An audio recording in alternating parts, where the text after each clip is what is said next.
அனைவருக்கும் வணக்கம். பெருமாளுக்கு உரிய மாதம் நம் முன்னோர்களை நினைவு கூர்ந்து வழிபாடு செய்வதற்கு சிறந்த மாதமும் கூட.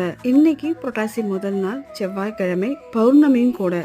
மிகவும் சிறப்பான நாளும் கூட. பிரம்ம முகூர்த்த நேரத்துல எழுந்திருச்சு விளக்கேற்றி சாமி கும்பலான பூஜைக்கான எல்லா ஏற்பாடுகளும் செய்ய ஆரம்பிச்சிட்டேன். இன்னைக்கு செவ்வாய்க்கிழமைன்றதுனால முருக கடவுளுக்கு செவ்வாய் ஹோரையில வெற்றிலை தீபம் போடலாம்னு 6 வெத்தலையை காம்பு கிள்ளிட்டு நடுமத்துல மஞ்சள் குங்குமம் வச்சு மயில் தொகவல அடுக்கி அதுக்கு நடுவுல ஒரே ஒரு அகல் விளக்குல நெய் ஊற்றி தீபம் ஏற்றி வழிபாடு செய்யறது ரொம்ப ரொம்ப விசேஷம். செவ்வாய் ஹோரை டைம் காலையில 6 to 7, மதியம் 1 to 2, நைட்டு பாத்தீங்கன்னா 8 to 9.